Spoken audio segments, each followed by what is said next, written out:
ఇర్మియా గ్రంథం 33వ అధ్యాయం 3వ వచనం. నాకు మొర్రపెట్టుము, నేను నీకు ఉత్తరం ఇచ్చేదను. స్తోత్రం దేవ సర్వోన్నతుడా.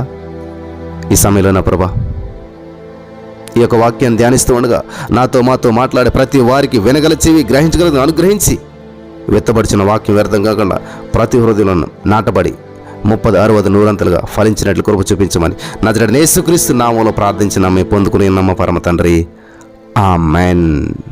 మొరపెడితే ఉత్తరం ఇస్తానంటున్నాడు దేవుడు. ఎప్పుడు, ఏ టైంనైనా ఉత్తరం ఇస్తాడు దేవుడు. కానీ మనం మొరపెట్టేటువంటి మొర మీద ఆధారపడి ఉంటుంది, మన హృదయ స్థితి మీద ఆధారపడి ఉంటుంది. ఖచ్చితంగా మన ప్రార్థనకు జవాబిచ్చే దేవుడు మనకున్నాడు. హల్లెలూయా.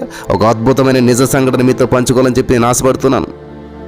జాన్సన్ అనేటువంటి ప్రార్థన యోధుడి గురించి, ఆ వ్యక్తి ప్రార్థన దేవుడు ఏ విధంగా ఆలకించాడనేటువంటి సత్యాన్ని మీ ముందుకు తీసుకురావాలని చెప్పి ఆశపడుతున్నాను. అవి 2వ ప్రపంచ యుద్ధం జరుగుతున్నటువంటి రోజులు. అమెరికా వైమానిక దళం వాళ్ళు ఏం చేశారంటే, పసిఫిక్ మహాసముద్రం యొక్క దక్షిణ భాగంలో గల ఒక ద్వీపంలో ఉన్నారు. అప్పటికే జపాన్ వారు కొన్ని ద్వీపాలను ఆక్రమించుకున్నారు. జపాన్ వారు ఆక్రమించుకున్నటువంటి ద్వీపాలపై బాంబులు వేసేందుకు ఈ యొక్క వైమానికమైనటువంటి దళం పంపించబడ్డారు. వారికి దైవభక్తి కలిగినటువంటి జాన్సన్ అనేటువంటి అతడు నాయకుడిగా ఉన్నాడు అనమాట. హల్లెలూయా. వాళ్ళు ఏం చేస్తున్నట్టే తమ యొక్క ఆపరేషన్ విజయవంతంగా పూర్తి చేశారు. కానీ వారు శత్రువుల నుంచి తప్పించుకొనడానికి వారి విమానం అనేక మైళ్ళ దూరం వెళ్ళవలసి వచ్చింది. అనుకోకుండా ఎక్కువ మైళ్ళ దూరం వెళ్ళిపోయారు. అలా ఎక్కువ మైళ్ళ దూరం వెళ్ళిపోవటం వల్ల ఏమైందంటే, వారి విమానంలో ఉన్నటువంటి ఇంధనం అంతా కూడా అయిపోయింది. పైలట్ ఆ యొక్క విమానాన్ని క్షేమంగా ఒక దీవులో దించేశాడు. ఎందుకంటే ఇంధనం లేదు కాబట్టి. వారికి కొన్ని మైళ్ళ దూరంలో 2 పక్కల జపాన్ సైనికులు ఉన్నారు, శత్రువులు ఉన్నారు, చుట్టూ ఉన్నారు, 2 పక్కల ఉన్నారు. అప్పుడు పైలట్ అంటున్నాడు, సార్, జాన్సన్ గారు, మీరు చెప్తా ఉంటుంటారు కదా కష్ట సమయాల్లో ప్రార్థన చేయాలని చెప్పి, యుద్ధం రాకముందు నుంచి కూడా మాకు చెప్తూనే ఉండేటువంటి వారు. సార్, ఇదిగో సార్, ఇప్పుడు మనం భయంకరమైనటువంటి ఆపద మనకు వచ్చింది. భయంకరమైన పరిస్థితిలో మనం ఉన్నాం. మన విమానంలో ఇంధనం లేదు. మన స్థావరాలకి వెళ్ళాలంటే కొన్ని 100 మైళ్ళ దూరం ప్రయాణం చేయాలి సార్. మన చుట్టూ జపాన్ సైనికులు ఉన్నారు. ఇప్పుడు మనకు ఎవరు సహాయం చేస్తారు అంటూ ఆ యొక్క జాన్సన్ గారిని అడిగాడంట పైలట్. జాన్సన్ గారు ఏమీ మాట్లాడలేదంట. ఏమీ మాట్లాడకుండా అక్కడి నుంచి ఆయన ఒక ఏకాంత ప్రదేశానికి వెళ్ళిపోయాడంట. మోకరించాడు, 2 చేతులు పైకెత్తాడు, ప్రార్థన చేస్తూ ఉన్నాడు. ప్రభువా, నీవే మా ఆశ్రయం, నీవే మా దుర్గం, మా కోట, మా కొండ, యేసయ్య నీకు వందనాలు అని చెప్పి ఆ పగలంతా కూడా ఆయన కన్నీరు కారుస్తూ ప్రార్థనలోనే ఉన్నాడు. చీకటి పడుతూ ఉంది. ఇంకా సరే, చేసేది లేక చీకటి పడిపోతుందని చెప్పి ఆ సైనికులంతా కూడా విమానం క్రిందకు వెళ్ళిపోయారు. ఆ విమానం క్రిందకు చేరి అందులోకి వెళ్ళిపోయి నిద్రలకు జారుకున్నారు. జాన్సన్ గారికి మాత్రం నిద్ర రావట్లేదు. ప్రార్థిస్తూనే ఉన్నాడు. 6 అయింది, 7 అయింది, 8 అయింది, 9 అయిపోయింది, ప్రార్థిస్తున్నాడు. 10 అయింది, ప్రార్థిస్తున్నాడు. మిడ్నైట్ అయింది, ప్రార్థన చేస్తున్నాడు. 1 గంట అయింది, ప్రార్థన చేస్తున్నాడు. నైట్ 2 o'clock అయిపోయింది. 2 గంటల సమయంలో ఏదో ఒక అలజడి వినిపించింది, ఏదో ఒక శబ్దం వినిపించింది. వెంటనే సైనికులందరూ కూడా అప్రమత్తమయ్యారు. ఆ శబ్దం ఏంటని చెప్పి వెంటనే లేచారు సైనికులంతా కూడా. అక్కడికి సముద్రం దగ్గరే ఉంది కాబట్టి, చాలా దగ్గర సముద్రం. ఆ శబ్దం ఏంటని చెప్పి, ఆ శబ్దం సముద్రపు ఒడ్డు నుంచి వస్తుందని చెప్పి అర్థమైంది వాళ్ళకి.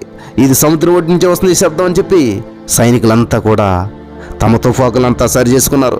ఆ బీచ్ వైపు వెళ్ళడం ప్రారంభించారు, సముద్రం దగ్గరికి వెళ్ళడం ప్రారంభించారు. గమనించాలి ప్రియులారా, అక్కడ వెళ్ళేసరికి పెద్ద తెప్ప ఒకటి ఉందన్నమాట. పెద్ద తెప్ప ఒకటి ఉన్నది. దాని మీద 50 పీపాలు ఉన్నాయంట. ఆ పీపాలపై విమాన ఇంధనం అని రాసున్నదంట. హల్లెలూయా, దేవునికి స్తోత్రం. నైట్ 2 గంటలకి ఆ తెప్పల మీద 50 పీపాల విమాన ఇంధనం ఉన్నదంట అక్కడ.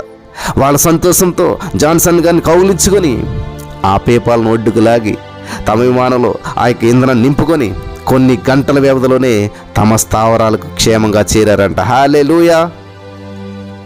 ఇంతకీ ఆ పీపాలు ఎక్కడి నుంచి వచ్చాయి, ఎలా వచ్చాయి అనేటువంటి ప్రశ్న మనందరికీ వస్తుంది ఇప్పుడు. అదేంటి, సముద్రంలో 2 గంటలకు అసలు ఇంధనం ఎలాగొస్తుంది? ఎస్, ఇక్కడ దేవుడు చేసిన అద్భుతం చూడండి. కొన్ని రోజుల క్రితం ఏమైందంటే ఒక అమెరికన్ ఓడ అనేక పేపాలతోటి ప్రయాణం చేస్తూ ఉన్నదంట. సముద్రంలో వెళ్తున్నప్పుడు శత్రువులు ఏం చేస్తారంటే సబ్మెరైన్ అనేటువంటి దాంతో మరి దాడి చేస్తారు. సబ్మెరైన్ కింద నుంచి వస్తుంది, కనిపించదు అనమాట. కాబట్టి ఈ యొక్క శత్రువుల సబ్మెరైన్ ఏదైతే ఉందో వీళ్ళపై దాడి చేస్తుందని తెలిసి ఆయన ఏం చేశాడంటే, వార్ కెప్టెన్ ఏం చేశాడంటే, బాగా మండేటువంటి స్వభావం కలిగినటువంటి ఈ యొక్క మరి విమానం ఇంధనం చాలా బాగా మండుతుంది కాబట్టి ఓడలో ఉంటే బాగా ప్రేలుడు అనేటువంటి సంభవిస్తుంది అని చెప్పి ఆయన ఆలోచనతోటి ఒక తెప్ప ఒకటి తెచ్చి ఆ తెప్ప మీద ఏం చేశాడు, 50 పేపాలను పెట్టి సముద్రంలో వదిలేశాడు ఆయన. ఆ తెప్ప ఏం చేసింది, సుమారు 600 మైళ్ళ ప్రయాణం చేసి జాన్సన్ గారి బృందం ఉన్నటువంటి చోటుకి కేవలం 50 అడుగుల దూరంలో వచ్చి నిలబడ్డదంట. హల్లెలూయా! ప్రభు ఎంత ఆశ్చర్యకరుడు. భక్తుడు ప్రార్థించినప్పుడు ఎంత అద్భుతాలు చేస్తాడో చూసారా. అద్భుతంగా జవాబిచ్చాడు. ఇది అనూహ్యమైనటువంటి ప్రార్థన విజయం. నాకు మొర్ర పెట్టుమని నేను నీకు ఉత్తరం ఇస్తానంటూ దేవుడు చెలవిస్తూ ఉన్నాడు ఇర్మియా 33:3లో. మీరు కూడా ప్రార్థనకు సమయం కేటాయిస్తారా? హల్లెలూయా! జయములు మీ జేబులోకి వస్తాయి ప్రియులారా. దేవునికి స్తోత్రం కలుగును గాక. జాగ్రత్తగా గమనించాలి. ఇది చాలా అద్భుతమైనటువంటి విషయం, దేవుడు చేసినటువంటి కార్యం. కాబట్టి ఈ రోజున మీరు కూడా ప్రార్థించినట్లయితే అద్భుతాలు మీ వెంట పడతాయి, ఆశ్చర్యకార్యాలు మీ వెంట పడతాయి. నీవు నాకు మొరపెట్టి నీకు ఉత్తరం ఇస్తున్నటువంటి దేవుడు, జాన్సన్ గారికి జవాబిచ్చిన దేవుడు ఈ రోజున నీ జీవితంలో నీకున్న ఆర్థిక సమస్య నుంచి విడిపించడానికి, నీకున్న అనారోగ్య సమస్య నుంచి విడిపించడానికి, నీ జీవితంలో ప్రతి బంధకాల నుంచి విడిపించడానికి ఆయన సామర్థ్యం కలిగిన దేవుడు. నువ్వు కూడా నమ్మి విశ్వసించి ప్రార్థించినట్లయితే ఇటువంటి అద్భుతాలను చూస్తావు. పరిశుద్ధాత్మ దేవుడు ఇటువంటి అద్భుతాలను స్వతంత్రించుకోవడానికి నీకు సహాయం చేసి నడిపించి బలపరచును గాక. ఆమేన్.